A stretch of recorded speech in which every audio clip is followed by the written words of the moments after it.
Chapter 17. And all the congregation of the children of Israel journeyed from the wilderness of Sin, after their journeys, according to the commandment of the Lord, and pitched in Rephidim, and there was no water for the people to drink. Wherefore the people did chide with Moses, and said, Give us water that we may drink. And Moses said unto them, Why chide ye with me? Wherefore do ye tempt the Lord? And the people thirsted there for water, and the people murmured against Moses, and said, Wherefore is this that thou hast brought us up out of Egypt, to kill us and our children and our cattle with thirst? And Moses cried unto the Lord, saying, What shall I do unto this people?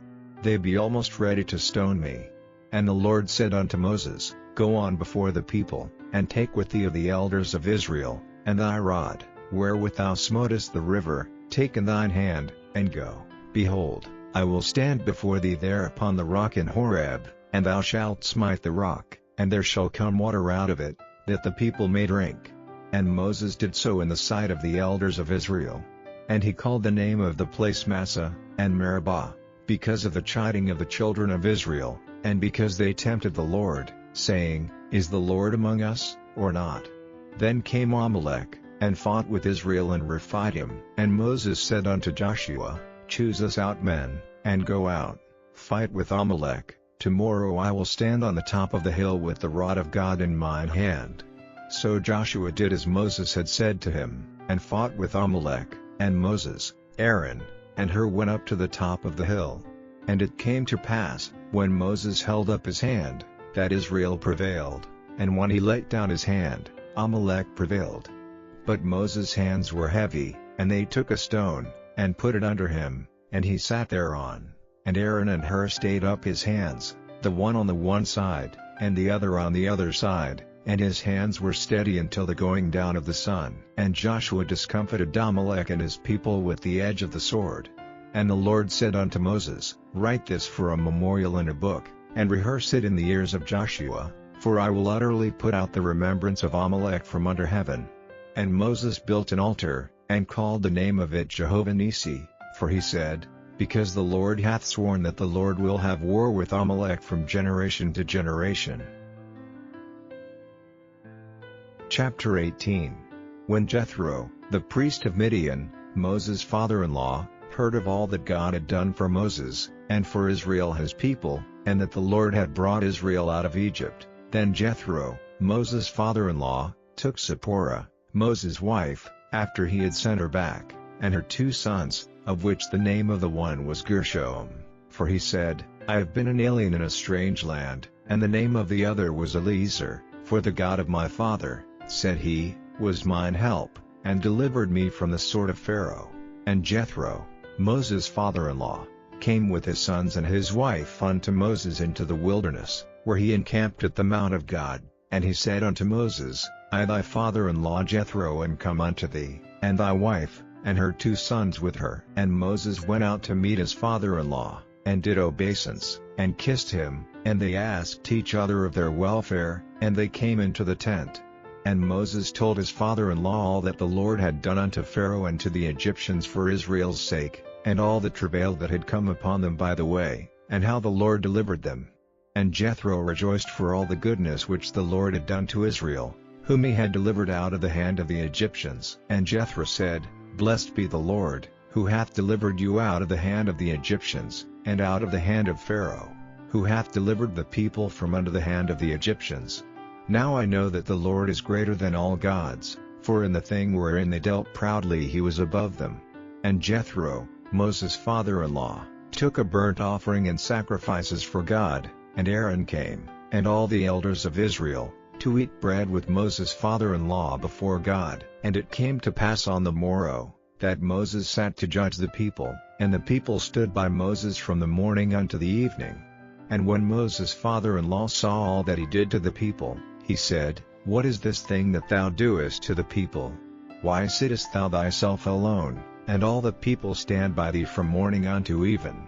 And Moses said unto his father-in-law, Because the people come unto me to inquire of God, when they have a matter, they come unto me, and I judge between one and another, and I do make them know the statutes of God, and his laws. And Moses' father-in-law said unto him, The thing that thou doest is not good.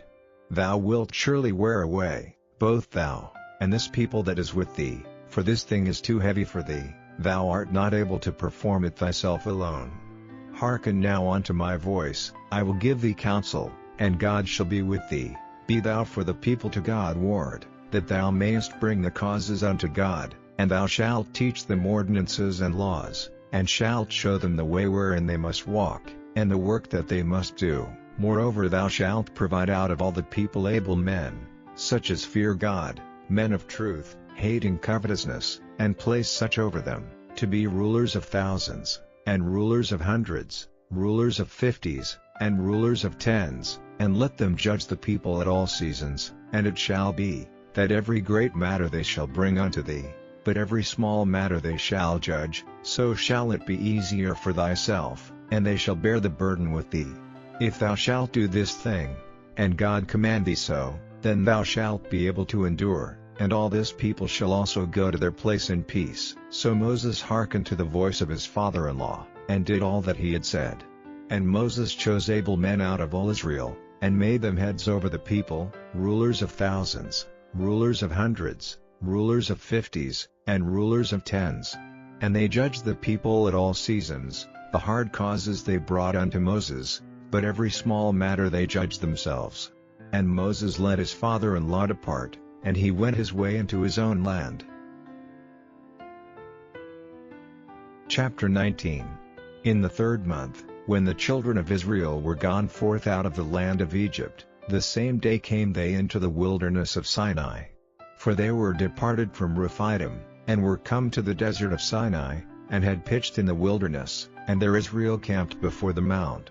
And Moses went up unto God, and the Lord called unto him out of the mountain, saying, Thus shalt thou say to the house of Jacob, and tell the children of Israel, Ye have seen what I did unto the Egyptians, and how I bare you on eagle's wings, and brought you unto myself. Now therefore, if ye will obey my voice indeed, and keep my covenant, then ye shall be a peculiar treasure unto me above all people, for all the earth is mine, and ye shall be unto me a kingdom of priests, and an holy nation. These are the words which thou shalt speak unto the children of Israel. And Moses came and called for the elders of the people, and laid before their faces all these words which the Lord commanded him. And all the people answered together, and said, All that the Lord hath spoken we will do. And Moses returned the words of the people unto the Lord. And the Lord said unto Moses, Lo, I come unto thee in a thick cloud, that the people may hear when I speak with thee, and believe thee forever. And Moses told the words of the people unto the Lord. And the Lord said unto Moses, Go unto the people, and sanctify them today and tomorrow, and let them wash their clothes, and be ready against the 3rd day, for the 3rd day the Lord will come down in the sight of all the people upon Mount Sinai, and thou shalt set bounds unto the people round about, saying, Take heed to yourselves, that ye go not up into the mount, or touch the border of it. Whosoever toucheth the mount shall be surely put to death, there shall not an hand touch it, but he shall surely be stoned, or shot through, whether it be beast or man, it shall not live. When the trumpet soundeth long, they shall come up to the mount. And Moses went down from the mount unto the people, and sanctified the people, and they washed their clothes. And he said unto the people, Be ready against the 3rd day, come not at your wives. And it came to pass on the 3rd day in the morning, that there were thunders and lightnings, and a thick cloud upon the mount, and the voice of the trumpet exceeding loud, so that all the people that was in the camp trembled. And Moses brought forth the people out of the camp to meet with God, and they stood at the nether part of the mount. And Mount Sinai was altogether on a smoke, because the Lord descended upon it in fire, and the smoke thereof ascended as the smoke of a furnace, and the whole mount quaked greatly. And when the voice of the trumpet sounded long, and waxed louder and louder, Moses spake, and God answered him by a voice. And the Lord came down upon Mount Sinai, on the top of the mount, and the Lord called Moses up to the top of the mount, and Moses went up. And the Lord said unto Moses, Go down, charge the people, lest they break through unto the Lord to gaze, and many of them perish. And let the priests also, which come near to the Lord, sanctify themselves, lest the Lord break forth upon them. And Moses said unto the Lord, The people cannot come up to Mount Sinai, for thou chargedst us, saying, set bounds about the mount, and sanctify it. And the Lord said unto him, Away, get thee down, and thou shalt come up, thou, and Aaron with thee, but let not the priests and the people break through to come up unto the Lord, lest he break forth upon them. So Moses went down unto the people, and spake unto them. Chapter 23. Then spake Jesus to the multitude, and to his disciples, saying, The scribes and the Pharisees sit in Moses' seat, all therefore whatsoever they bid you observe, that observe and do, but do not ye after their works, for they say, and do not. For they bind heavy burdens and grievous to be borne, and lay them on men's shoulders, but they themselves will not move them with one of their fingers. But all their works they do for to be seen of men. They make broad their phylacteries, and enlarge the borders of their garments, and love the uppermost rooms at feasts, and the chief seats in the synagogues, and greetings in the markets, and to be called of men, Rabbi, Rabbi. But be not ye called Rabbi, for one is your Master, even Christ, and all ye are brethren. And call no man your father upon the earth, for one is your Father, which is in heaven. Neither be ye called masters, for one is your Master, even Christ. But he that is greatest among you shall be your servant. And whosoever shall exalt himself shall be abased, and he that shall humble himself shall be exalted. But woe unto you, scribes and Pharisees, hypocrites! For ye shut up the kingdom of heaven against men, for ye neither go in yourselves, neither suffer ye them that are entering to go in. Woe unto you, scribes and Pharisees, hypocrites! For ye devour widows' houses, and for a pretense make long prayer, therefore ye shall receive the greater damnation. Woe unto you, scribes and Pharisees, hypocrites! For ye compass sea and land to make one proselyte, and when he is made, ye make him twofold more the child of hell than yourselves. Woe unto you, ye blind guides, which say, Whosoever shall swear by the temple, it is nothing, but whosoever shall swear by the gold of the temple, he is a debtor. Ye fools and blind, for whether is greater, the gold, or the temple that sanctifieth the gold? And, whosoever shall swear by the altar, it is nothing, but whosoever sweareth by the gift that is upon it, he is guilty. Ye fools and blind, for whether is greater, the gift, or the altar that sanctifieth the gift? Whoso therefore shall swear by the altar, sweareth by it, and by all things thereon. And whoso shall swear by the temple, sweareth by it, and by him that dwelleth therein. And he that shall swear by heaven, sweareth by the throne of God, and by him that sitteth thereon. Woe unto you, scribes and Pharisees, hypocrites! For ye pay tithe of mint and anise and cumin, and have omitted the weightier matters of the law, judgment, mercy, and faith. These ought ye to have done, and not to leave the other undone. Ye blind guides, which strain at a gnat, and swallow a camel. Woe unto you, scribes and Pharisees, hypocrites! For ye make clean the outside of the cup and of the platter, but within they are full of extortion and excess. Thou blind Pharisee, cleanse first that which is within the cup and platter, that the outside of them may be clean also.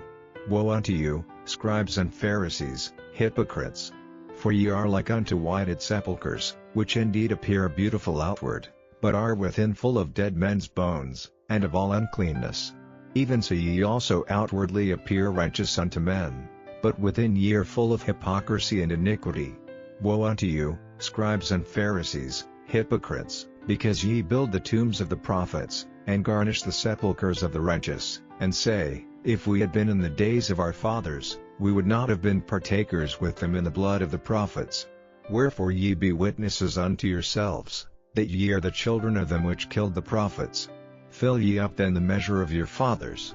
Ye serpents, ye generation of vipers, how can ye escape the damnation of hell? Wherefore, behold, I send unto you prophets, and wise men, and scribes, and some of them ye shall kill and crucify, and some of them shall ye scourge in your synagogues, and persecute them from city to city, that upon you may come all the righteous blood shed upon the earth, from the blood of righteous Abel unto the blood of Zacharias son of Barachias, whom ye slew between the temple and the altar.